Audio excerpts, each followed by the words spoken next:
my high school drama teacher used to say, your actions demonstrate what's important to you. But I'm just realizing that like it's about making a life. And that's what we're doing. We're making a life. We're not making an acting career necessarily. We're building a life, and the acting career is in there.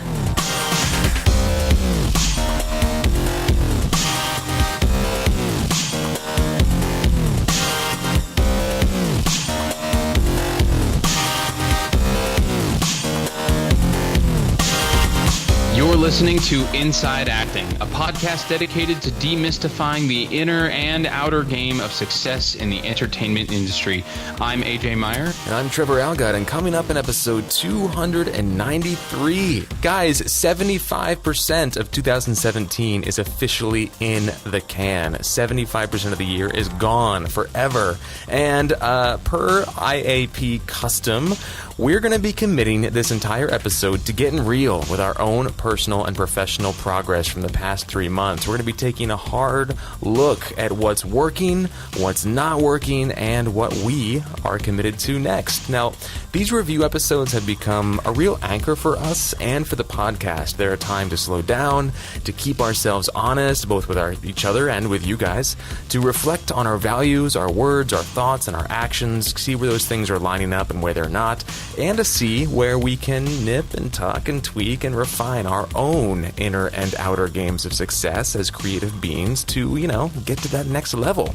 So as usual, you guys can find our personal reviews in the show notes for this episode at our website, insideacting.net.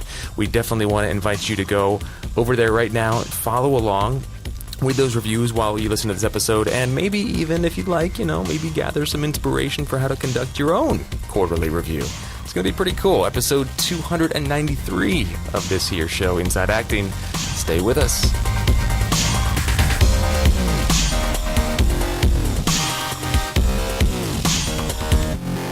Support for this episode of Inside Acting is brought to you in part by Rehearsal Pro, the current version of Rehearsal, the essential app for actors. And you've heard us talk about it. You know it's available on iTunes. If you want to learn your lines, be off book for auditions, explore your character, and make stronger choices, and do a whole lot more, then go right now to rehearsal.pro/IAP. That's right. We have our own link, rehearsal.pro/IAP, where you can learn about all the great new features in this newest version of Rehearsal, the groundbreaking app designed by actors for actors. That's rehearsal.pro/IAP.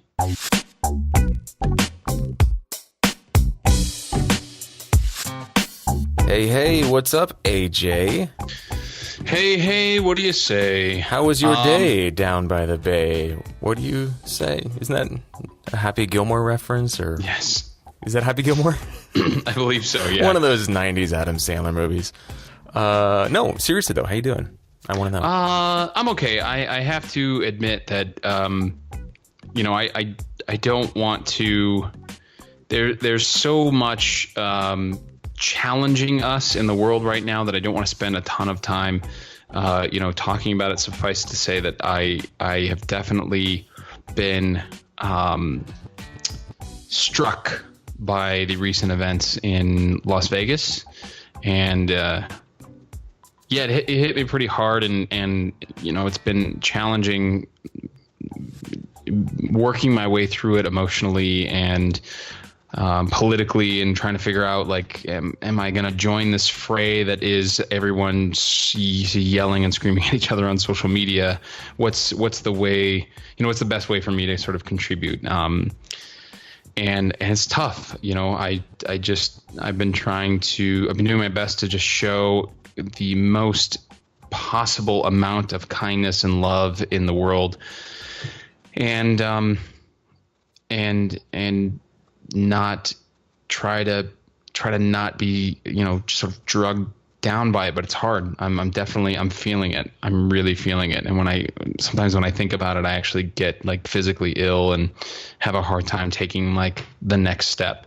It feels similar to the blow after the election, how I sort of felt then, of like being like really like confused and angry and not knowing what to do, feeling sort of helpless. Except this time I I've been through that experience. So now I feel like I'm sort of a more better equipped, if you will. This is a sentiment that's been echoed by our listeners as well. I remember Andy Goldberg starting a Facebook group, a sort of creative collective. I'm blanking on exactly what he called it, but the idea was like, let's make something that brings healing and light and love into the world. Let's take this emotion, this grief, everything that we're experiencing when shit like this happens, which, I don't know, it seems to be happening more often these days. Am I imagining that, or just getting older and more cognizant of it? But he started that group, and I think it's wise to be with your process, but eventually find a way to transmute this emotion, this energy into something that can affect people in a positive way. Because if that's not our job as artists, I don't know what is. I don't know what the next sort of creative thing that will be generated by my, whatever muse decides to visit me and speak through me. But I just for the record, I wasn't like admonishing you, like, AJ, get over it and make something. And that wasn't what I was. Get to work. It was more like a general, like, I know this is awful, and this is where we get to own, as creative people, we get to own this and step up to the plate and be like, all right, let's. Things need to change, and change almost always happens at its root, through a sort of emotional, societal, artistic shift, at least as a seed. That's usually where it begins. And that's what we do. So we have work to do. Yeah. I guess is all I'm saying. Yeah. Yeah. No, I love it. Yeah. I love it. But anyway, I feel you. I just want to take a moment and acknowledge what you just shared, because I'm with you, as are so many of our listeners, and it's not easy. And what can we do but move forward? I don't know, Paul, your representative in Congress, demand more sensible gun control laws in the United States. I don't know. There's really no great way of transitioning out of this. So I'll take the blame and the responsibility for bringing us there, and digging us into a hole and then pulling us back out. And pulling us back out. Yes. So just want to give a quick shout out to all of those who came out to our in-person Q3 review, which was led and facilitated by Jasmine Bristow, but also joined by Stefan Goldbach, kind of jumped in there and helped out, led a couple of things. And I think the people who attended were longtime listener Grace England, a new listener named Molly, and just a longtime friend of all three of us, yours, Trevor, mine, and Jasmine's, Prina. I think I'm getting everybody that was there, but and then Jen, of course, hosted. Yeah. Jen was our hostess with the mostess again. So, thank you all for coming out and being so giving of your energy and apparently unfortunately Trevor and I were both working, so we couldn't attend, but all great reports and from that meeting, and it sounds like Grace has graciously offered to host the next one. So maybe we'll popcorn this each quarter, and a different listener can sort of put their hand up to host it. It would be really cool to kind of grow the community that way. Cool. So thank you, Jasmine. Thank you, Jen. Thank you, Grace, Stefan, Molly, and Prina for being there. Really excited for the next one. Looking forward to getting it on the calendar so I can make sure I can be there. Really, really want to join in on these. So let's probably be in the new year, the next one. Yeah. So let's jump into the first portion of the episode, which is all about our review. So our reviews are fairly detailed. We don't hold much back on these reviews, at least on paper. Sometimes we're very succinct with how we actually put it down on paper, but these are almost always tied to some of the big stuff, the deeper sort of emotional processes and journeys that we're on as creative people in a capitalistic society. So what we are going to try this episode is just pinpointing on the few things that look like they would that have the most curiosity for the other person. So, for instance, AJ's got a few things that jumped out at me on his review, and I want to ask him about those things, and I've highlighted them on his review, and he's going to do the same thing with me. So I want to start because I want to hear, as far as what worked, what didn't work, and what's next. I want to hear about what worked when you say that, because both of these, well, one of them has come up more than the other, but we've talked about both of them either on or off the air. But you say under what worked, you achieved a successful work-life balance, and that your romantic relationship is stronger than ever. And those are both such huge pieces of good news. I really want to hear more about these. Maybe we can start with the successful work-life balance, because I know for a while that was something that sort of haunted you. And are these maybe tied together? These two things? Possibly. I mean, I think, everything's connected, right?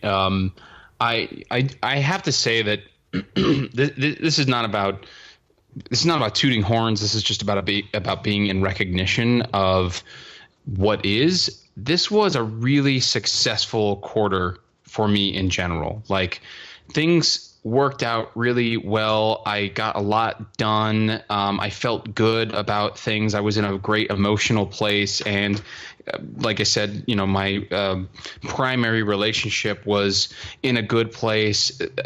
Even though I got my promotion to full-time work last quarter, I was able to maintain a pretty successful work-life balance in this quarter. Those are all things, like you said, Trev, I was concerned about. I was concerned about the challenge of making it all work. And I honestly, sometimes I look back and I don't know exactly how I did it. Those 3 weeks when I had something like 12 auditions or something in over the course of 3 weeks, I can't say how I made it happen. I know that I got a lot of support.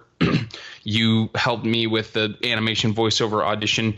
Ben and Jasmine both helped put me on tape for several things. Jasmine was my musical theater ear when I didn't have, I had a coach that not only played piano, but also supported me with my actual, getting better vocally when I was in New York. And I don't have that out here. So she was like, you're a little, she had to be like, you're flat on, on a note or two.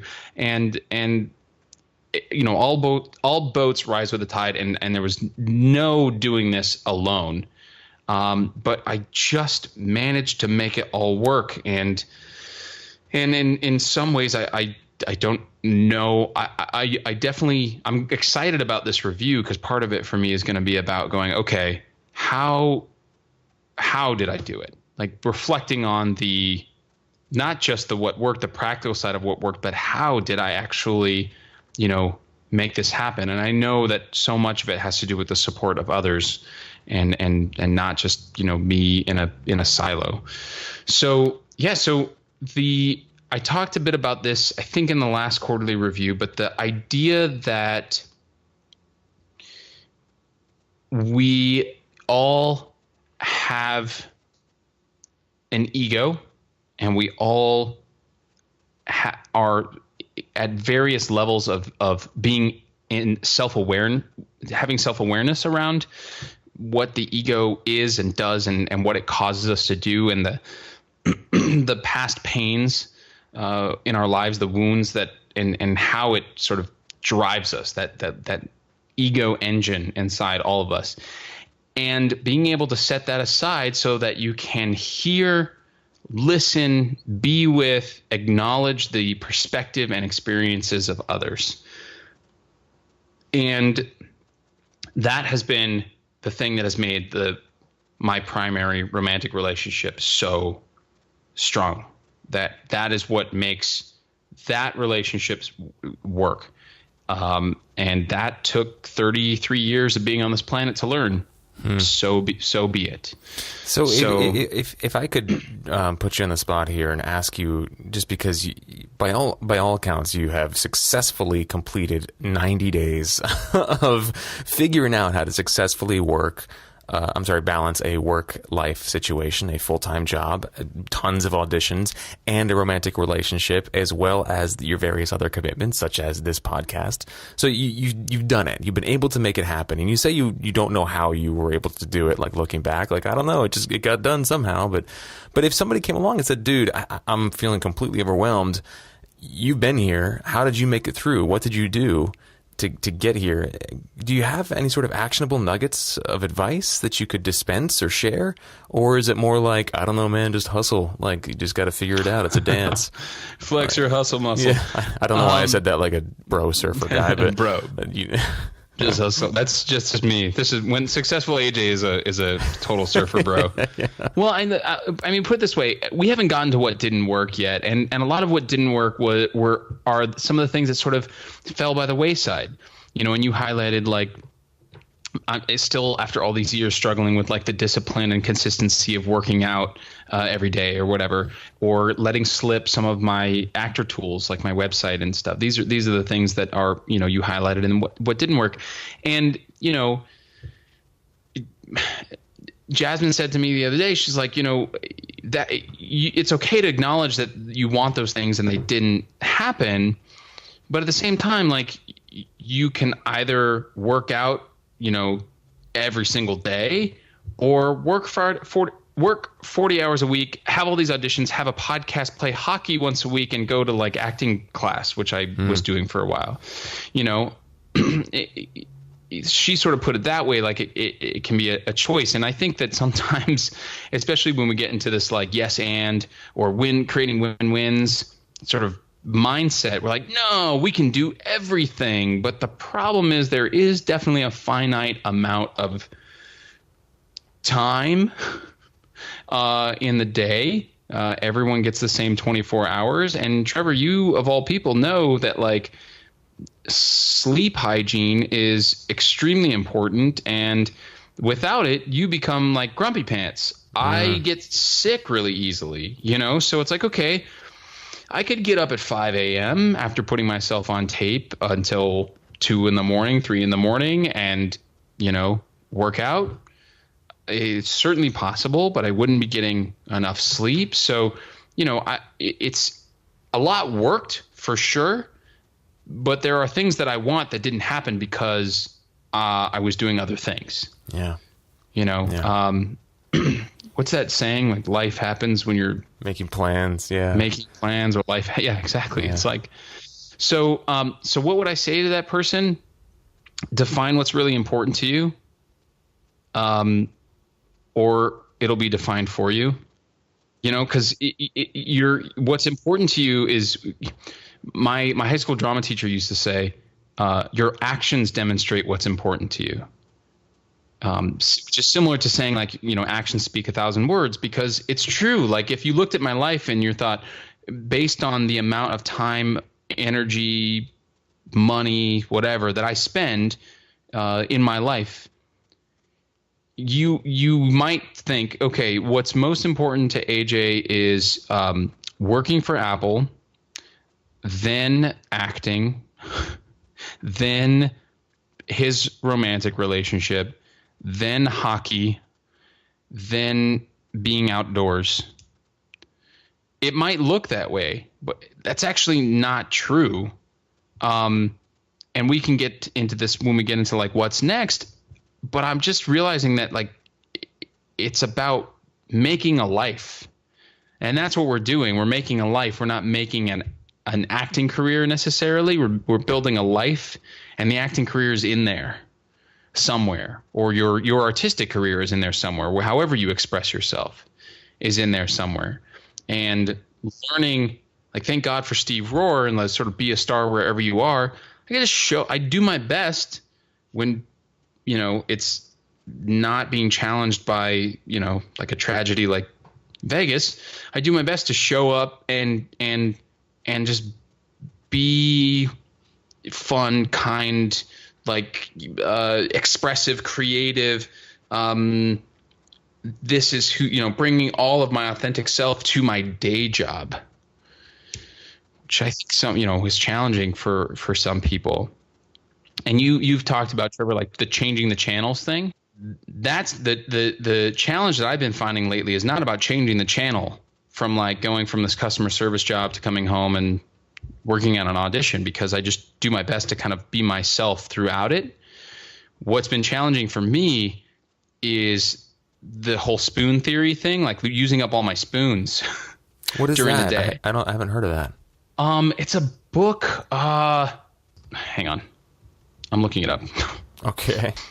You know, while you look that up, it sounds like really what it comes down to is we all have the same 24 hours in a day, and the excuse that you don't have time is never an excuse, because you have the same exact time that was allotted to, I mean, there's some quote that says this, but same amount of time that was allotted to Martin Luther King Jr., Helen Keller, Gandhi, Winston Churchill, like you name it. People who have created amazing things all had the same 24 hours in a day that you do. And so it's not about time, it's about priorities. How much do you want the things you say you want, then are you willing to invest the necessary required time? And things have got to fall by the wayside. I mean, I wrote about this in my review that the idea that like priorities plural, like I don't know where that came from, because I think that's a misnomer. I don't think it's possible to have multiple priorities. I think, in fact, I looked up the etymology of that word, and it turns out that pluralization of that word actually only came into use like in the past like 100 years, like with the industrial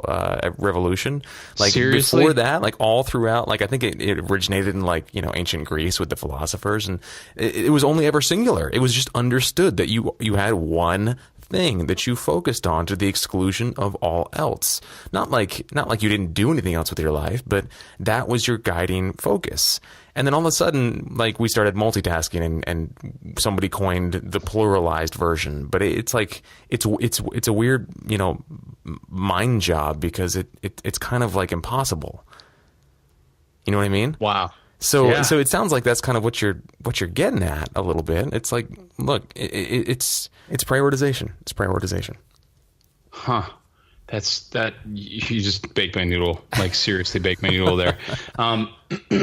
So the spoon theory is a book written by Christine Miserandino. Sorry, Christine. I doubt you're listening, but it's summed up on the Wikipedia page as a disability metaphor used to explain the reduced amount of energy available for activities of daily living and productive tasks that may result from a disability or chronic illness. So it stemmed from people who have like actual chronic illnesses or psychological challenges. You know, maybe they're living with chronic depression or something like that. And the idea is that like it's literally spoons, and like you have a finite amount of spoons that are available to you every day. And once you've used up all your spoons, that's it. You have no more spoons. Oh, it's like willpower or the attention unit idea. Yes, except this one's more about energy and like your ability to sort of cope with just daily activities. So people who understand, people who need to support from friends, for instance, who are dealing with some kind of like disability or chronic illness or you know, mental illness or something like that, they might tell their friends like, hey, this is the spoon theory. So if I ever say to you, I'm out of spoons, like you'll know what's up, and therefore they're not suffering from any sort of like judgment, or their friends aren't like, you know, if a friend goes, hey, we're all going out, like, do you want to go out? Let's go out and have fun. Let's go to a party. Let's go to a bar. And you're like, sorry, out of spoons. Cool. Grabbing a pizza, coming over. Be right there. You know what I mean? I don't know how we got onto the spoon thing, mind your spoons might be the advice you might offer. Mind your spoons. Mind your spoons. Mind your spoons. Yeah, maybe. Yeah. Okay. Yeah. All right. Awesome. And then obviously this parlayed into a very strong romantic relationship, which is no small feat, regardless of who you are, what you're doing. Even if you work part-time, self-employed, and like having a strong romantic relationship oftentimes feels to me like it's the exception rather than the rule. So any insights to share here about what's working? Well, I started to say it earlier, just like putting yourself in the other person's shoes, seeing life from someone else's perspective. That's just supportive in general. Like I think it could solve so many of our problems, like on Earth. If white people of privilege could understand what it's like to walk around in the shoes of a marginalized person for one day, you might not have racism and some of the like really ignorant policies out there and blah, blah, blah, blah, blah. So, it applies in other areas as well, but it's super important in a primary relationship because you're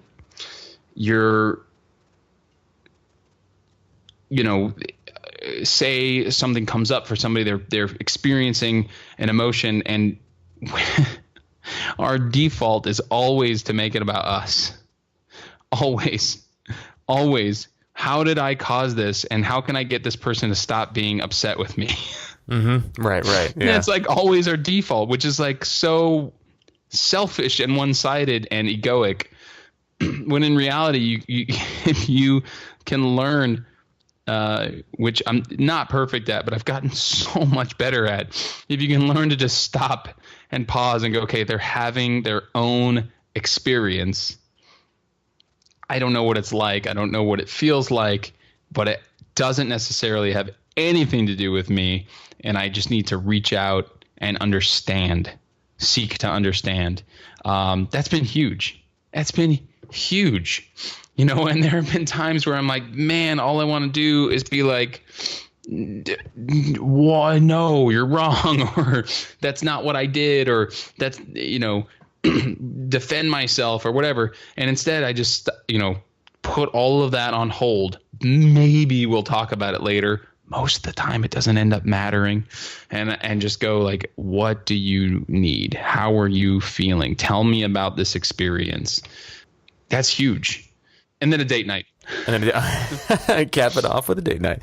Yeah. Time obviously is huge, but talk about a quick deep dive into empathy and what that actually looks like in practice, and how applicable that is to a creative career, especially as an actor. Man, I feel like you should have charged for that little 1.5 minute thing there, because that's essentially what acting is. What you just described in my, not completely unqualified. I know a thing or two about it too. You know a lot. But I mean, you know what I mean? I mean, like if you want to learn what acting is, like, there it is right there. Put yourself in someone's shoes, recognize they're having an experience, and ask them what they need. You can do that with your character 24/7 and get further and deeper into the character than anybody else would just studying lines any day.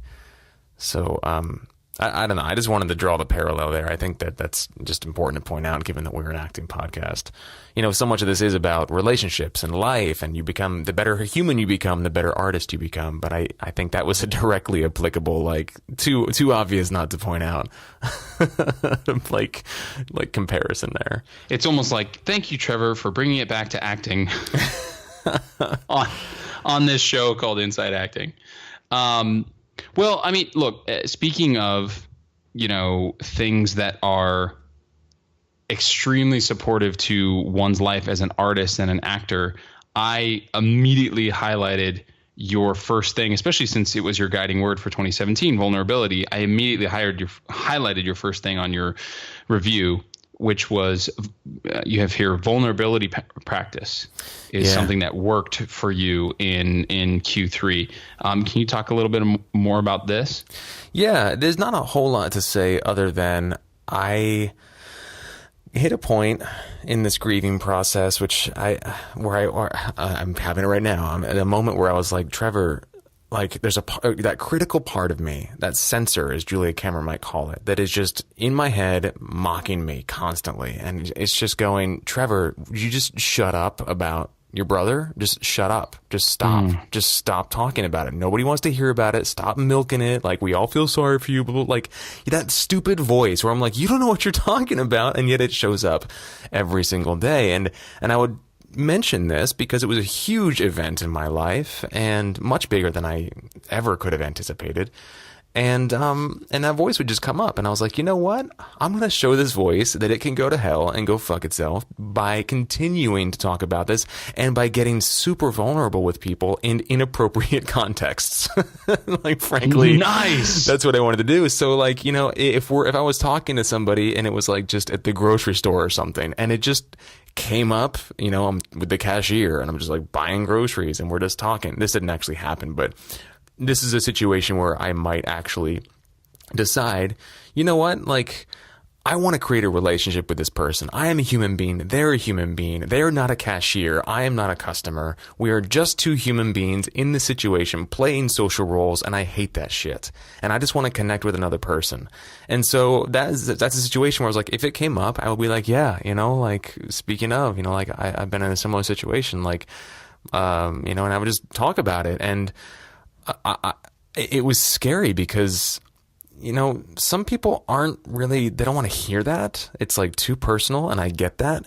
But I wanted to see what it would feel like and what kind of what kind of connection it could create to bring that into the situation. Be like, boom, by the way, I'm a human being and I have things that I'm scared of, things that I love, things that I am embarrassed to talk about, things that hurt, things that drive me crazy in a good way, in a bad way, like whatever it is. And I just wanted to air those. And I found that when I did, almost always, not all the time, but almost always, people responded really, I don't want to say like favorably, but like there was an instant connection. And it was just wonderful to practice in the real world courage and bravery and take initiative in calling this relationship, even if it was a 30-second exchange with somebody at the bank, calling this relationship what I wanted it to be. Me calling the shots, not bowing to some other person's version of like a stilted, encapsulated, predefined reality interaction. I feel like I've way overtalked it, but that's sort of the idea. And you know, my word for 2017 is vulnerability, and that was a way for me to practice it. So every time that voice came up, it was like, Trevor, shut up about your brother. Nobody cares anymore. I was like, no, this is a huge part of my life now. This is a core piece of who I am. And as an artist, as a creative person, it is my duty to bring this to the world in whatever way, shape, or form it takes when it wants to be expressed. So I'm not going to shut that down. And I didn't. And it was quite, like I said, scary, but also empowering and enlightening. And it just felt good to be like, in a way, it was like standing up and speaking for myself. It was a way of owning my presence in the world. And it wasn't, I was very sort of carefully clocking, is this ego? Is this pride? Is this a look at me, you know, attention getting mechanism? And, I don't think it was. I haven't been able to detect that in myself yet. So, that was a huge, like, wow, okay, let's try this. And it seems to be a good thing based on, you know, my emotional experience of it. Wow, bro, mic drop. Mic drop. I'm in awe. I am in awe. That is that's some amazing shit. Thanks, great. Man. Thanks. I feel like my experience of you recently has been one of freedom and looseness and flexibility, and it's interesting that it comes up a lot on your review. There's a lot, you know, you have like practice flexibility I highlighted in your what's next, and I'm wondering if this next one that you had that I highlighted that you had in your what worked has to do with that too. You call it day mapping, which doesn't sound like something that's very flexible. It sounds like something where you're just like mapping out your whole day. But it says here that it's a new practice for you and that it's been a major win. What are you considering day mapping? Yeah, well, it is exactly what it sounds like. It is mapping my day out. But strangely enough, I find that it actually it requires me to be flexible, because the plans that I make for the day almost never go according to schedule or according to the way I want them to go. Some things get canceled, things get moved around, things take longer than they should, things take shorter. I have gaps of free time to fill. I need to figure out what to do with it. My energy level comes and goes. And so day mapping is a practice where usually the night before, if I'm being a good, proper human being that Trevor endeavors to be, I'll sit down the night before and I'll just map out my day from the moment I get up in half-hour increments. I'll take a piece of yellow legal paper from a pad and I'll just, map it out like 5:30 a.m. or 6 a.m. or whenever I get up. I'll write like up, no snooze / meditate. And so like right before I go to bed, I'm setting my intention for the next day to like get up and don't hit the snooze button and dive right into the first piece of my morning routine. And then in half-hour chunks, I'll like map out, how I'll be spending my day, how long I anticipate things will take. And it helps me sort of prioritize things. And I write it by hand over and over and over again every single night. So every night I make the whole list again of the half-hour chunks, and I write down the same sort of daily habits and commitments I have, like meditate and do my morning pages and get my inbox to 0 and things like that. But by writing them out every day like that, it forces me to reconnect with the value behind that. And that has helped me start to create more flexibility, because I've been like, wow, how important is this? I write it out every night and it's just more writing for me. Like, do I really want to continue to do this? And so I've been questioning things and playing with things. And so this practice of mapping my day out, which sounds super structured, has actually introduced more flexibility into my life, and in a really supportive way, because I'm constantly looking at these things and assessing their value, and I'm moving them around. Like I tried moving my meditation to the nighttime to see if that worked better, and then I broke my streak. I skipped a couple days because I was like, is this still serving me? Let me try. And I wouldn't do that before because I wasn't taking stock of it every night. I was just like mindlessly following this commitment that I had. And I just wanted to stay disciplined. But the day mapping thing has really been a wonderfully supportive process, and just assessing the value of where and how and when I spend my time. And of course, having it all written down in front of me, it's very easy to take stock of what I've planned, what I can put off, what I need to introduce, what's urgent, what's not, what's important, what's not. Things like that. So it's been great. And I just want to point this out because I found this was like taking this practice and then putting it on steroids, is just to combine all of this with like a 5 or 10 second visualization of the day going awesomely, just like according to plan. Like if I've got a couple things on there and I'm like, oh God, I've got swim practice at Culver at noon and it's long course and I hate long course and I don't want to go, and I know that fast guy's going to be there and he's going to push me, and oh my God, it's going to hurt so much and I'm just not going to go.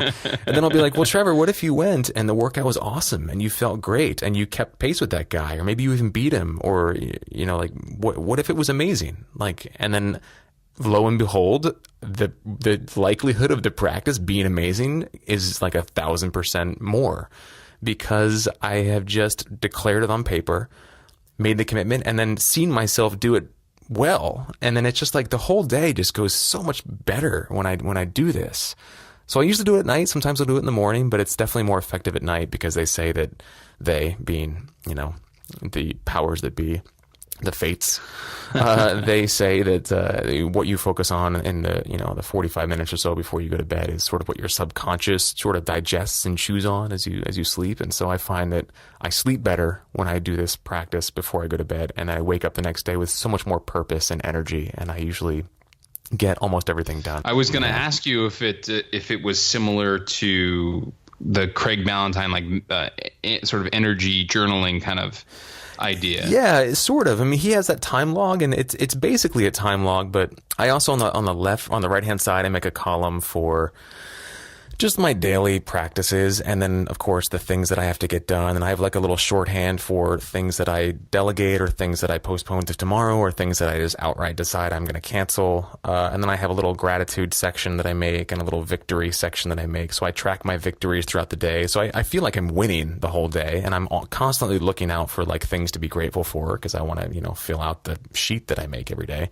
And then I've just started experimenting with just like doodling. Like if my energy's low or I'm confused confused or I don't know what to do next, I'll just like doodle on the thing and just fill it out. And by the end of the day, these day maps become like these strange works of art that are like a representation of what I accomplished and what my priorities actually are versus what I declared. And I've also been experimenting with something that I read in The Miracle Morning. Gosh, I'm blanking on the author's name. 80,000 listeners are like, it's this guy. But he does a morning pages thing, and he'll make a section for lessons learned and then new commitments. He'll make like 2 columns. In one column, it's lessons learned, and then the next column is new commitments based on those lessons. And so I've been experimenting with that, and that's been pretty supportive as well. And I like doing it by hand. I just like making it by hand every single day. I don't make a printed template and do that. I like the process of the time it takes, because again, it forces me to reconnect with the value of what I'm doing. So that's this day sounds mapping. Awesome. It sounds like those a little bit like those bulletproof journals. Is that what they're called? Bulletproof? Is that right? Oh, bullet journals. Yeah. Bullet journals. Essentially, sorry, bulletproof. Listen to me. Yeah, it's the same. It's the same idea, though. There's the bulletproof method is highly flexible, but it's the same idea. There's sort of a system that you plug into, or a framework that you can then modify to fit your needs. And this is similar to that. I guess it is kind of my own personal bullet journal in a way. Yeah. Man, you're just baking. I have no more noodles left. They're all baked. I like They're that, man. all baked. I have none noodles left to be baked. Oh god, there's a bevy of horrible jokes here.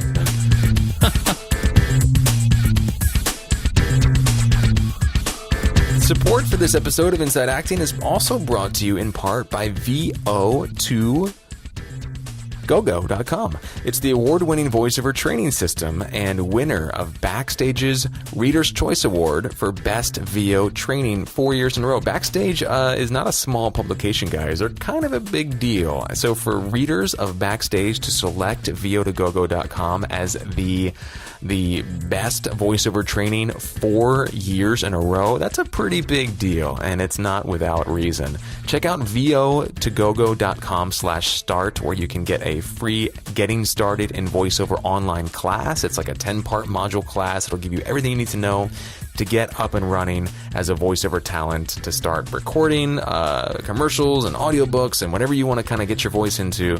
It'll show you how to do all that, the gear you need, the different avenues that you can pursue, and how you can start a business, essentially a creative business on the side in addition to your acting career. So it's pretty cool. You can add voiceover to your acting portfolio quickly and easily by starting at VO2GoGo.com/start. That's VO, the number 2, gogo.com/start. So I want to talk now about what didn't work. And this is always the sort of part where we're like, okay, let's go here. And I don't want to spend a lot of time on this because, I want to make sure we point this out every time we do one of these. It is not about pointing fingers or playing the blame game or anything like that. This is about awareness. And so there are 2 things on your outline, AJ, that I highlighted that didn't work. And you've spoken into one of them a little bit already when we talked about priorities and certain things can happen in your life, and that's awesome, but they often come at the expense of others because we all only have so many spoons. So you said that you let slip some of your actor tools, your social media presence, your website, not always showing up to auditions with a headshot, a printed headshot. And then you also said you had a sort of semi-consistent yoga practice, but you still struggle with discipline and consistency all these years later. So these 2 things I sense are tied together. What didn't? I guess I'll just ask you though, just to clarify and quantify why didn't these things happen, or why didn't they work? Where was what was in the gap, so to speak? Well, I mean, it's something I've been discussing with Jasmine quite a lot, and it can really be made pretty simple, which is that the why has never been big enough, and I can't figure out why that is. And I'm speaking specifically about a disciplined, consistent workout, daily workout routine. I've I've never like I've tried to sort of use every why I can think of why it should and is important to me, and it's never been big enough to have me keep going. And I honestly can't say, I don't know why that is. But I think that, prioritization, all the things that we were talking about before, I think it all has to do with our why. It's all about our why. Mm-hmm. Yeah. And I had a compelling enough why to let some of these, actor tools slip.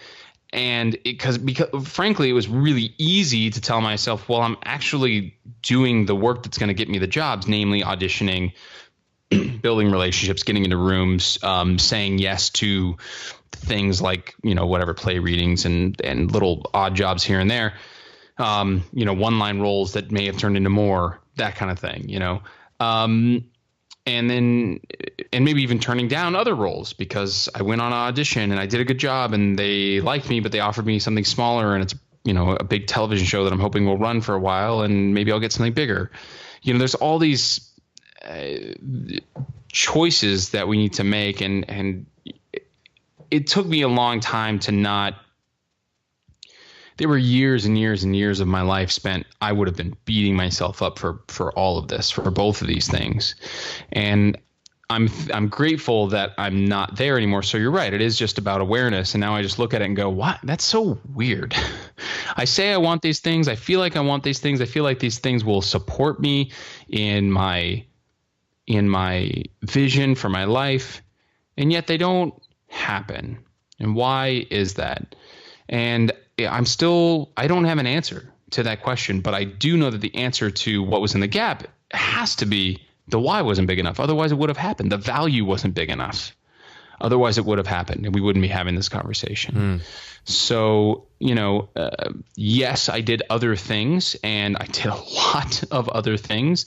And I can point to those other things all day and say like, yeah, time wise, I was doing all of these things. So, these couple of things fell through the cracks and they didn't happen. But I also get to, when you break that down, that actually is a victim story because I'm blaming time as opposed to being responsible for me and my choices. I'm blaming this sort of external force, as opposed to going, well, they didn't happen because I didn't have them happen. And being in a relationship with that is fine as long as you're not also beating yourself up, which I'm not. So yeah, that's all I really have to say about that. That is it's a really evolved way to look at it though. I just want to commend you for that. I like you said, it's even just a couple of years ago, you would have been beating yourself up about this. I would be beating myself up about this right now if I hadn't just heard you sort of frame it the way you did. I just want to commend you for that because it's about awareness and just acknowledging, like what you said about acknowledging that it's not about, not getting to the thing. It's just about your why wasn't big enough. And that's something that's very easy to sort of unpack and look at and evaluate and rejigger, I guess. Rather than just going like, oh, I'm a failure, another broken commitment. Oh God, I can't do anything. That's kind of where I go, I immediately jump to that blame game. But for you just to say, okay, like I declared this, my intentions were good. I trust the AJ that wrote these words down and made this commitment. But clearly, like the reward at the end of the maze wasn't powerful enough. And that's fine. That's actually something I can work with. I can do something about that. So it's a very empowering perspective, if you ask me. You didn't ask me, but I'm going to say it anyway. Very empowering perspective. Well done. Well job. I'm clapping silently. Who asked you? I don't know. I just want to point that out. I think it's important, especially, it's something that we do as creative people. I don't think maybe I am just speaking for myself, but I know a lot of creative people that tend to be more sensitive and more in tune to these emotions, and they ride that emotional roller coaster, and it's so easy to jump to for lack of a softer way of putting this, to self-hatred. for these things that don't pan out, because we know we have greatness inside of us and we can't figure out how to manifest it. So what you've pointed out here, I think, is a great tool, a great way to just flip the thinking on its head and just go like, look, there's a way that I can tackle this. I just need to turn it on its back so I can get to the belly of it and figure out what needs to happen to get it up and running again. Yeah. Wow. Yeah. Thanks for that. Yeah. And again, we don't want to spend too much time on what didn't work. We want to get to the what did work stuff, but it's important to clock and be real about like, okay, this is a thing and this is what tripped me up. So, all right, on to the next piece. Yeah. So in terms of as we transition over to what didn't work for you, in terms of the beat up thing, is the shame that you pointed out in your review, is that the same or is that something different? No, it's 100% the same, and we kind of already talked about it. This review is tying together really nicely because you were talking about spoon theory before and how the spoons tend to sort of dry up at the end of the day. You know, you're at the end of the day, you lose your ability to cope, I think was the way you put it. Your ability to sort of to cope with things, and that is very much been my experience through all of the sort of just stuff in my life that I've been navigating these past months, which are, I have a new perspective on them now, but towards the end of the day, at night, like basically once the sun set was when things started to get really sort of lonely and difficult for me. And I was loathing my evenings for so long because I knew that it was like, here comes the shit. Oh God, you know, and like, I feel like I didn't have anybody to turn to and I didn't want to burden anybody. And so a residual piece of that is this experience that I've had with shame. And shame is sort of a buzzword now since Brene Brown's work has kind of come into the sort of mainstream. She's a shame researcher is what she calls it. And I listened to what was one of her, The Power of Vulnerability, or one of her like recorded lectures I listened to recently, and she talks a lot about shame, and it's something that's been present for me. And I was able to take that word and be like, oh, that's exactly what I was experiencing. It was at the end of the day, I would, you know, my spoons were used up and I would just spiral down into these shameful emotional places where I would just let these stories about my character or my lack of character, my lack of results, how many times I've broken my word and my commitments and my ability, and I can't seem to do anything, and I'm 36 years old, and I just go on and on and on.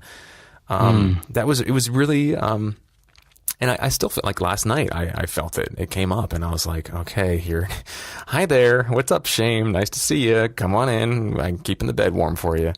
Like it was one of those kind of things. And I, was able to do some journaling, and then I laid there and I practiced some meditation techniques, and I was able to sort of get through it. And I feel like I'm well equipped to deal with this more often than not now. But what didn't work in Q3 2017, to bring this to a full circle, is shame. I experienced it hardcore. I identified it for what it is, which I guess is a win, but it continues to be a real bitch of an adversary that I wrestle with, not as regularly, but and it's, here's vulnerability in action, everybody. Hey, Inside Acting community, thousands of listeners around the world. I have a lot of shame around choices that I made in my life, and I'm working through it. I'm getting better at handling it, but I'm not immune. And that's why I think mindfulness practice is called a practice, because you're always trying to outpace the suck. You're trying to outpace the suck constantly. So I don't know if that, again, this is the what worked didn't section, so what didn't work section, so it's a little bit of a downer, but yeah, that was a big thing for me that did not work, was just, I guess it did work in that I identified it and like I said, learned how to cope with it, but it didn't work because it really took me out of the game quite a lot, and I didn't talk to anybody about it. I didn't seek support or help of any kind. It's something that's very difficult for me still. So, that didn't work. That didn't help anything, frankly. Well, shame is it's a self-perpetuating thing in that way, right? Because it's like if you're experiencing shame, the last thing you want to do is actually reach out for support. Yeah. because you're ashamed. I mean, you're embarrassed, and you don't want to admit these things. You want to maintain a facade. You know, you want to look like you're someone who has their shit together, and I often feel that I don't. So. Yeah. You were saying, like, here's vulnerability, you know, hello, thousands of listeners all over the world. I wanted to interrupt you and be like, well, Trevor, you are the only one who experiences this. So you're going to be shunned now from the community. So hello, everyone. Welcome to Inside Acting, hosted by just me, AJ, because we kicked that big whiner off the air. We kicked that big, whiny, shameful, embarrassing Trevor out of here. Thank goodness. Like there are going to be, there's got to be countless people who are experiencing something similar. And, I mean, who knows? You could have turned their day, week, month, quarter, year right around by, saying, hey, you're not alone. Yeah.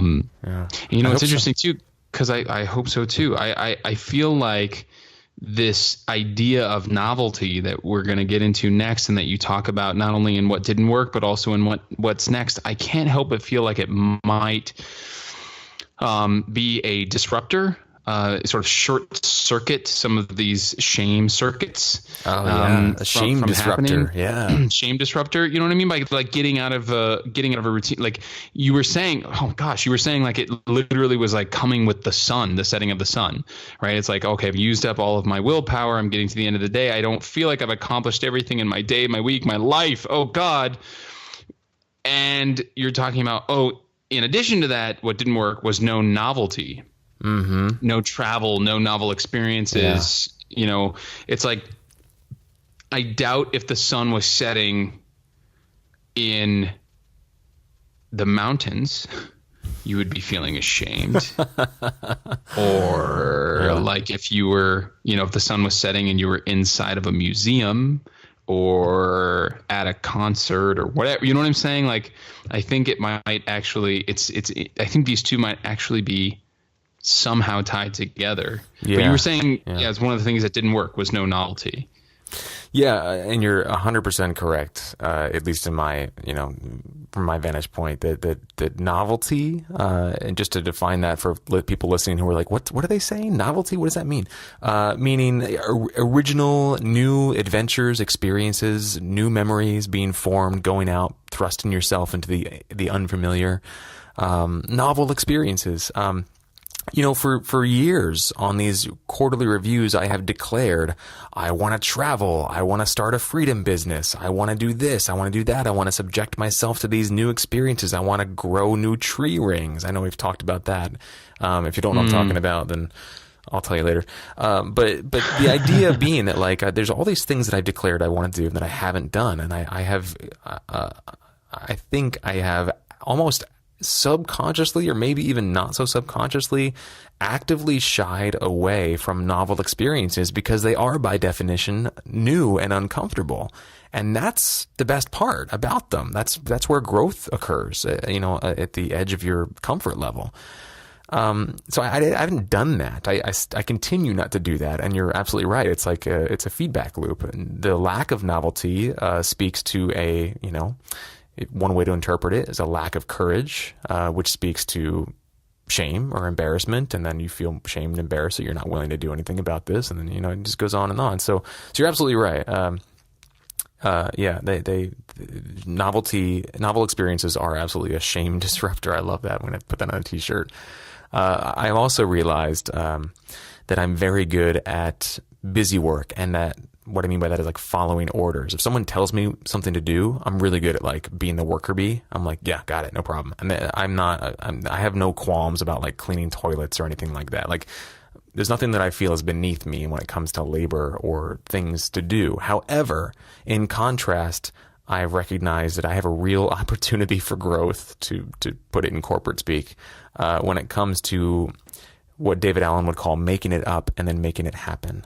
So taking initiative, like I admire, AJ, I guess this is a good segue into the what's next section, because I admire so much your ability to plan a trip, completely sort of not knowing so many variables and just like renting the car, booking the hotels, researching the this, researching the that, like doing this, doing that, like booking the tickets, you know, finding the money, like making the declaration, like just doing those things. To me, it's like that's almost overwhelming. I'm like, God, how does he do it? Like you were describing your Spain trip to me last night, and I was like, I would love to do that if somebody did it all for me and I could just be in the passenger seat, you know? So I know, but that's also like, what fun is that? That's not fun. That's a shame. That's the opposite of a shame disruptor right there. I'm wagging my finger like a grandmother. That's the opposite. So yeah, those things didn't work. Shame and a lack of novelty and lack of novel experiences. So let's move on to what's next, because I'm excited to talk about exactly this on your side, which is you are really good at chasing down and creating novel experiences. Your backpacking trip that was like a 4 or 5 day excursion with just literally the clothes and the backpack on your back. You and Jasmine just went off into the wilderness and like did that. And I was so in awe and a little jealous of, a little envious of what you did. And you came back and you were like, just totally like, I don't know, still AJ. Like you didn't come back like all bearded and like one with the woods, you know, the nymphs of the lake. Like I don't know. I guess I was just sort of envious of how normal it was for you. I know you had a great experience and I could hear it in your voice when you sent in that recording, but you came back and you were like, yeah, that's just something I do. And now we're going to Spain next. And I booked all this crazy stuff like Airbnbs, and we're renting a car and we're driving down this thing and we're going to spend 3 days here and 2 days there. And then we're going to fly back via this. I was like, dude, teach me the ways.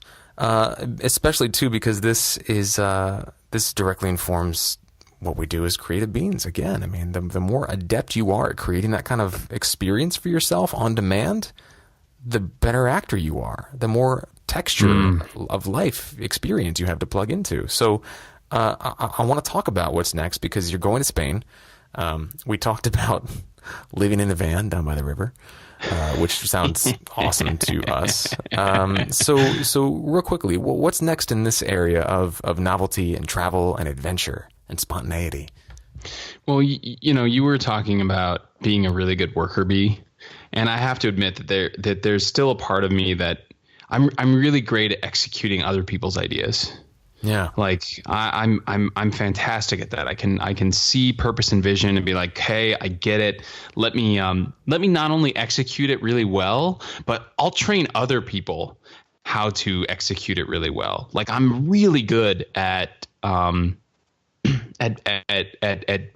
into other people's purpose and vision. I'm really good at that. And that's a great skill to have.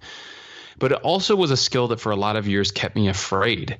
I was sort of afraid. This is the first time I'm back to Europe in 12 years.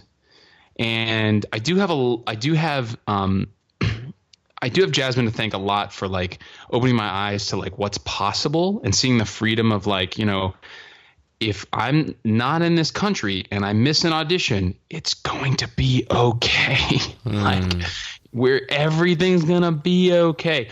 So just expanding my horizons in terms of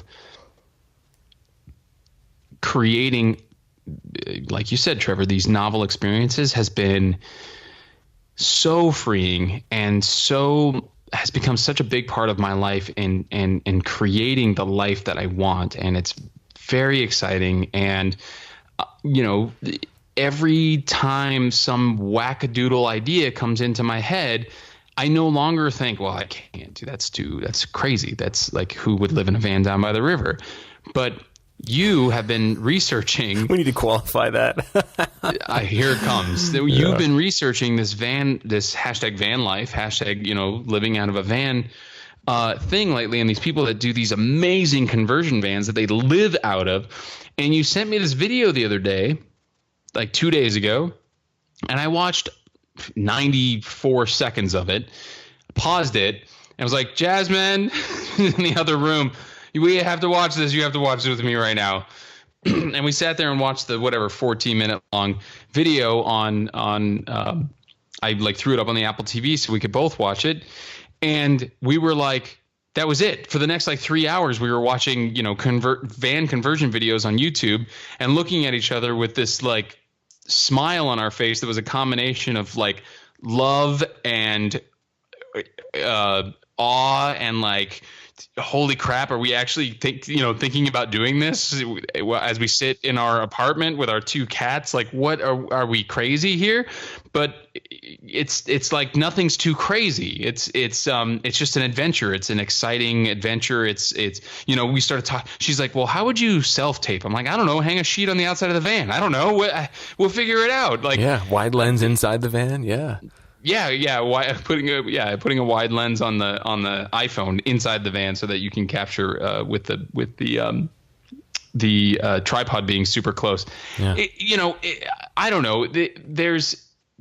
There's so much to see, so much to experience, so much to take in this life, and I get that there are a lot of people that create amazing results in their career. Let's just specifically refer to an acting career. Create amazing results in their acting career by just being 100% laser focused on that.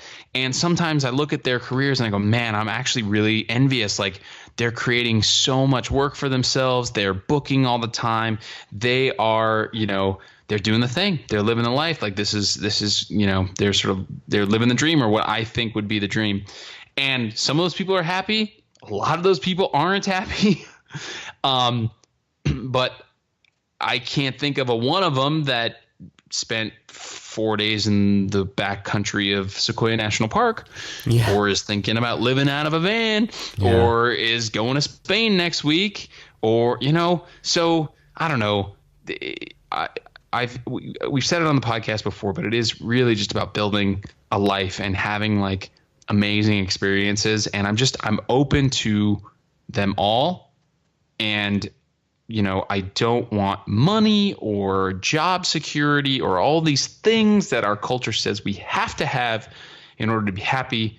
I don't want those things to be, golden handcuffs. So I don't know. I'm open to it. Trevor and I we went out to dinner last night and we were like, let's go live in vans down by the river. Yeah. And this is really exciting to me, because this is a fundamental philosophical lifestyle shift, a completely fundamentally different idea, radically different idea to approaching an artistic career than I've ever even conceived of. And the way you were describing it last night when you were looking up vans and showing me what you found on Craigslist and various other sites, you're like, look at this van. It's already got a hardwood floor. And by the way, guys, when we talk about living in the van down by the river and we sound excited about it, you need to look up some of these van conversion videos.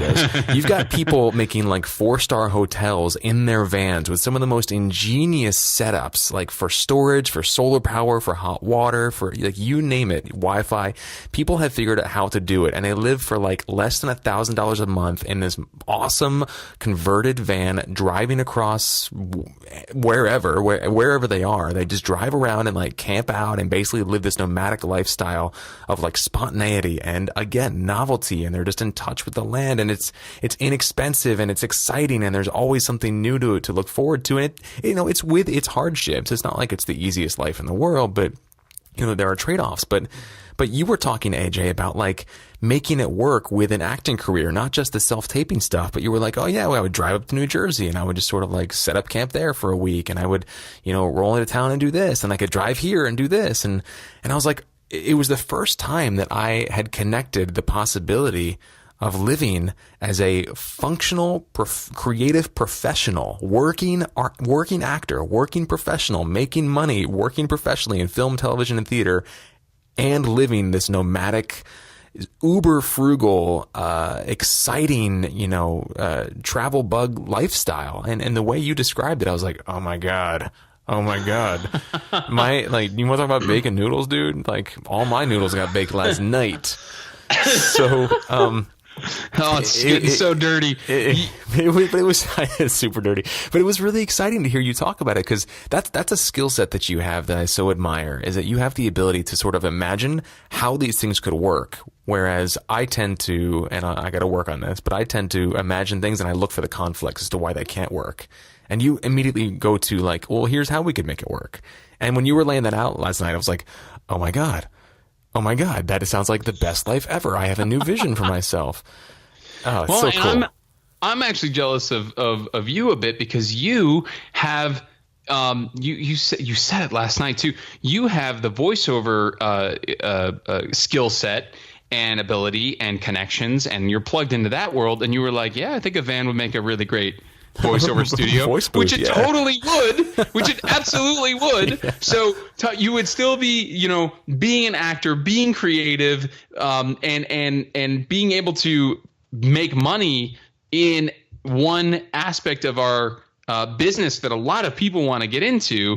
And you could do that from anywhere. I mean, really, you could do that from anywhere. Talk about roadblocks. I said to Jasmine one day, I was like, it would be tough to leave my job at Apple because that's like some serious job security. And she goes, come on, you could find some minimum wage internet job. Yeah. And I'm like, holy crap, you probably could. I've just never tried, never done it.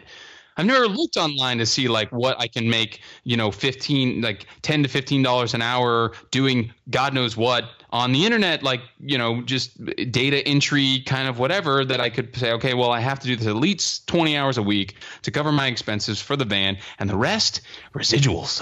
Yeah. This is the dream. That's the dream. Absolutely. And I mean, dude, how attainable is that? I mean, if you go on YouTube and you search just van life or converted van or van living, there are hundreds of videos that people have made about exactly how they do it, from outfitting their van to how they make money on the road to what they do when they hit various, obstacles and roadblocks, hacks that they, live by and swear by to make this lifestyle work. I mean, it is 100% possible. And I love that you built residuals into this sort of dream vision, because that is also completely possible. That is the checks just keep showing. I'm still getting 9-cent checks from Hannah Montana in 2009. They keep coming. So if we could just... if I could just book enough stuff. Yeah. That's how so many people make their living. So many actors, make their living, doing that. And I also have, I have the computer skill set. So maybe, I just keep working with the, various clients and I'm helping people learn how to use their computers and iPhones on the road. I was going to suggest that. Yeah. I'm like, tell you what. You fill up my diesel gas tank, and I will train you how to use iCloud. Now you have in your what's next, you have practice flexibility. How flexible are we talking?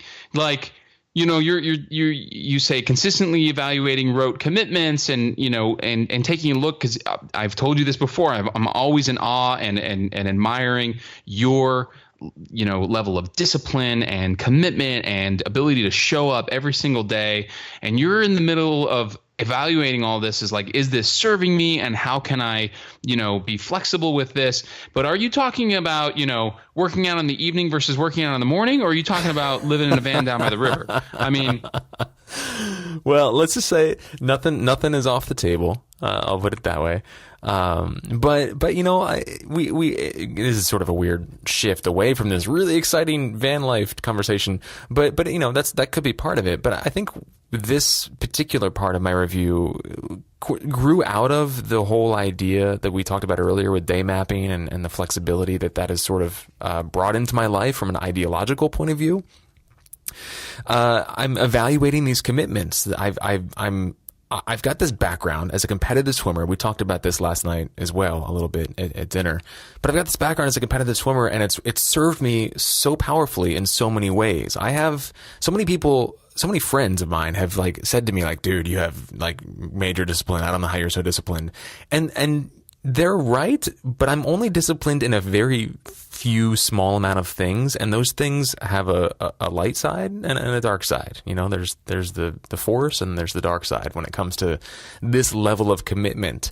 And I was telling you last night that the commitment is great when the goal that you're after requires just a hardcore grinding it out, repetition, just show up whether you feel like it or not, put in the numbers, and eventually you'll get there, preferably in 9 months or sooner. But that's usually the sort of time frame I was looking at. So I'm used to like having this goal that's far away, and I just show up and I focus on what I need to do that day, which is just show up whether I feel like it or not and just put in the numbers. And that's great for swimming and working out. Like I have that. That's like nailed into me. That's a part of my DNA at this point. It doesn't work so well when you start to think about what you're doing. You know?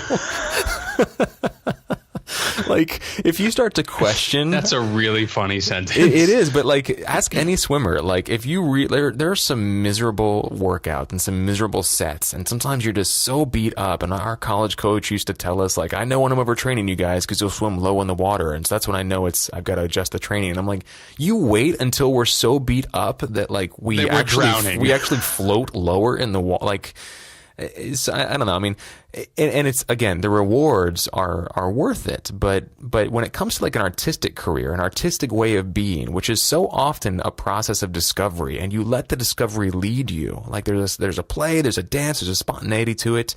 Showing up with this sort of rote, like ironclad, like I am just going to muscle through this and get it done because that's what I said I was going to do, and I've made a schedule, I'm going to stick to it. That often sometimes bars you from discovery, or at least for me. I should speak for myself. I feel like in the past I've missed out on a lot of impromptu discoveries and spontaneity because I have had this mindset of an athlete of like drill down, get it done, don't think about it. You've made a commitment. This is what you're committed to. You know, this worked in the past. Why wouldn't it work now? What's next to again, wrap this all up? I tend to talk. I talk a lot. Is just practicing that flexibility, dancing with this a little bit more, questioning these commitments, really asking, is this serving me in the way it looks right now? And testing, you know, experimenting. What would happen if I tried this? What would happen if I changed this up? What would happen if I stopped for a little while? What if I filled that with this other thing that I've been meaning to give more attention to? So that's what that's all about. The practice flexibility point in my review, that's what that's all about. Yeah. All right. And I know we have talked a lot, but I have to ask you about this because it's come up a couple times in the last couple episodes, and I'm really excited about it. But you have here in what's next, in your what's next, embrace acting again. Yeah. Any final thoughts on that before we launch wildly into Q4 of 2017 and what it look like for you? I mean, I've shared a little bit about it on the show. I feel new again. That's the gift of this phase of life that I'm sort of coming out of, having this new part of me now, you know, having been through this process. I'm still in process, but like I feel like it's manageable now. I can sort of call the shots a little bit more than I used to be able to. There's a new perspective on things, a whole new perspective on life, on mortality, on meaning, on impact, on happiness and energy. I mean, you name it, like all this stuff, like it's great. So yeah, acting is a thing, again, that I'm interested in. It feels very much like it's calling to me. Like we asked that question of our guests, did you choose this or did it choose you? It feels like it's choosing me. Maybe that's just a nice little story I like telling myself. Like, oh, me? Did you say my name? I'm sorry. Like maybe it's that. I don't know. But I feel a genuine impulse to like get back on stage, to start auditioning again. Like I feel like there's work that I can do that will just be a good thing to be out in the world. And it's not ego based. I've talked about this in the podcast before. When I first moved to LA, my acting and my reasoning, my why was not like very ego based, but like a lot of young actors, it was about me. You know, I wanted to be seen. I wanted to be heard. I wanted to be, you know, known and respected and loved. And I think that's common. And I think there's nothing inherently wrong with it. But I'm older now, and I've been through quite a bit more, and the reasoning is far less me centered. It's more about being in the question and the journey and seeing what we can dig up and what we can create together. And I want to discover things. And acting feels like it's like, hey, remember me? I'm a great way to do those things, Trev. Just come on over here, you know? And so that's what that's all about. I feel like I'm ready to start doing the legwork to actually build a career back up again. I've got a lot of things in place, you know. I'm not starting from scratch, but I'm definitely not where you are, you know, or many of our friends. I mean, it depends on where you look. I mean, I've always been so grateful for the reel that you have, for instance, you know, like, you know, I certainly don't have that many clips of me acting and acting well, or, you know, looking as good as you look in those clips and all that stuff. So it depends on where you look and what aspects of the, you know, the tools you're specifically referring to. I think you have so much in place that other actors do not. So, and I'm so excited. I'm so excited for you, and I'm so excited for what's next, and I'm so excited for the podcast, and so much good stuff. Well, thanks, man. Thanks very much. That means a lot coming from you. I'd be lying if I said that your opinion doesn't matter to me.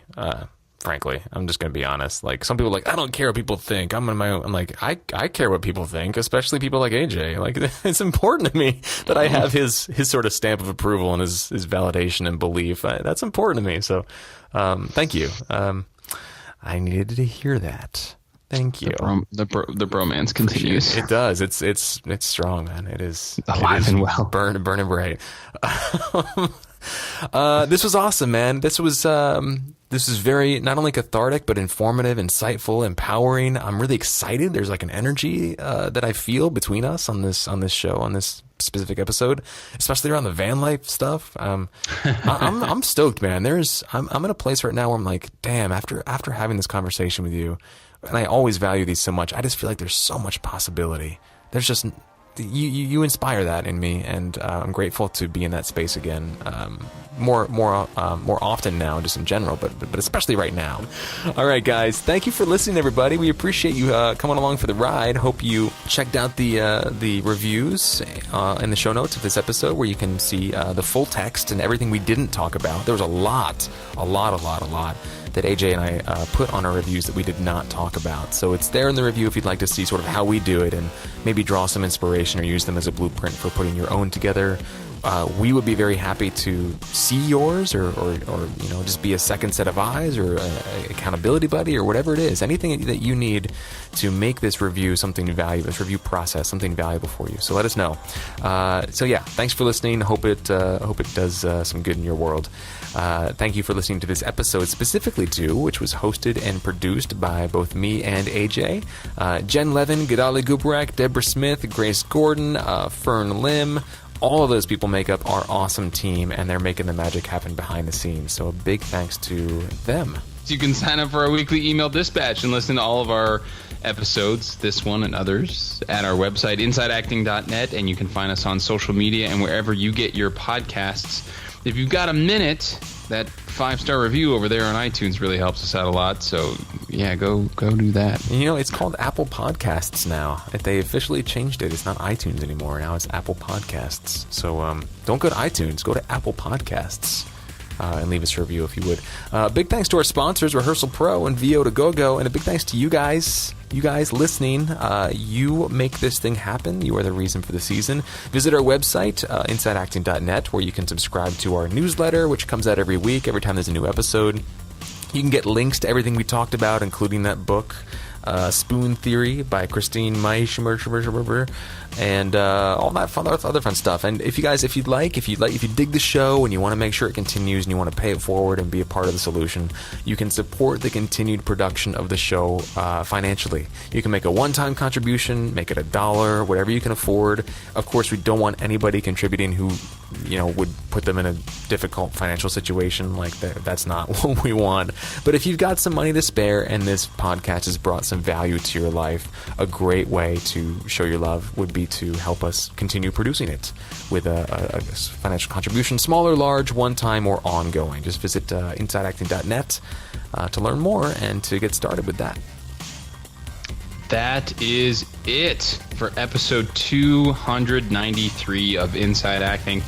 Thank you so much for listening. We'll see you next week. And in the meantime, mind your spoons.